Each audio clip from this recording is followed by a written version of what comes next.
When you write science fiction and fantasy, there will always be some conflict underlining everything you write. Because on one side, there is this magical, amazing world you want to describe, and on the other side, there is the fact that descriptions are the least interesting thing you can write. Take Winterfell, for example. One of the most iconic and beloved fortresses in fantasy. Would you care anything at all about Winterfell if Ned Stark was an asshole with no principle, raising up a bunch of spoiled kids good for nothing? I don't think so.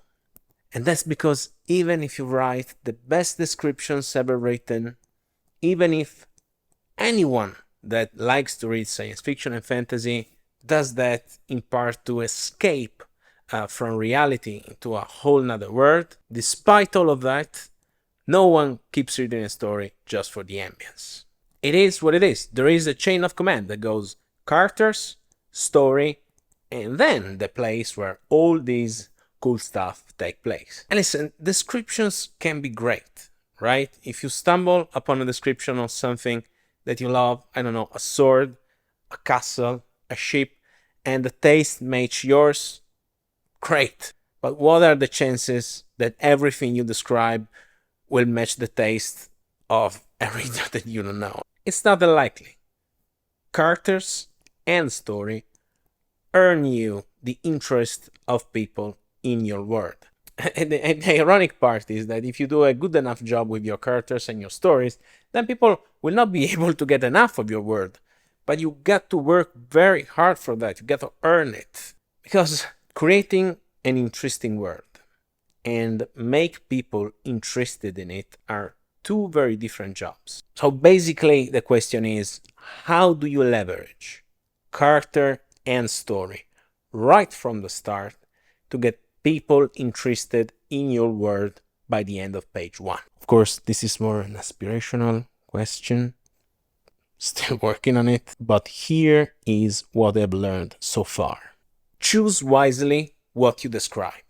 Since you cannot describe everything, we have to choose what we describe in the scene. And I think there are a couple of useful criteria you can use. The first and most important, I think, is character perspective. So given a scene, any kind of scene, an harbor with a ship's outer space, a desert, what would the narrating character notice first? Which is a strategy that you can use if you're writing in first person and in third limited. That these days is all you should write, basically. So the very nice thing about writing, keeping in mind the character perspective, is that you can turn description into character building moments and therefore making it more interesting. If you take an interesting character and an interesting place and you mix them together, you can be a lot more confident that whatever you're writing won't be boring for anyone, regardless of the taste. And the second thing that is useful to keep in mind is the mood. How the characters feel about what is happening is generally more important than the fact that it's happening. Because at the end of the day, writing a story is a little dance to control how the reader feels.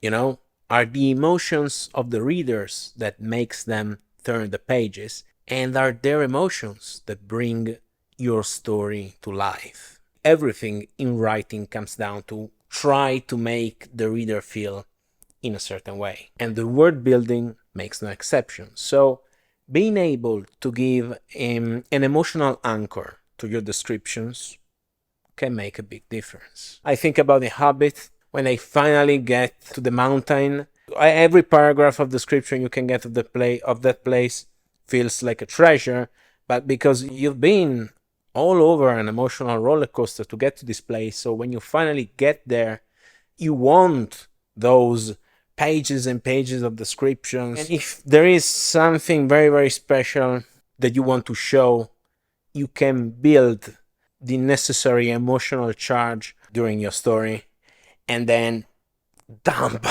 this amazing description of whatever you feel like. You can do that, but you cannot start with the heavy scene and assume that the reader will care because it's great. That's generally not what happens. So choose what you describe wisely and make every word count unless you've built the necessary emotional leadway for the reader. And I think for this video, we are there. These were my founding principles about word building and descriptions used as storytelling tools. I hope you got something useful from this video, and I'll see you again in the next one. Bye.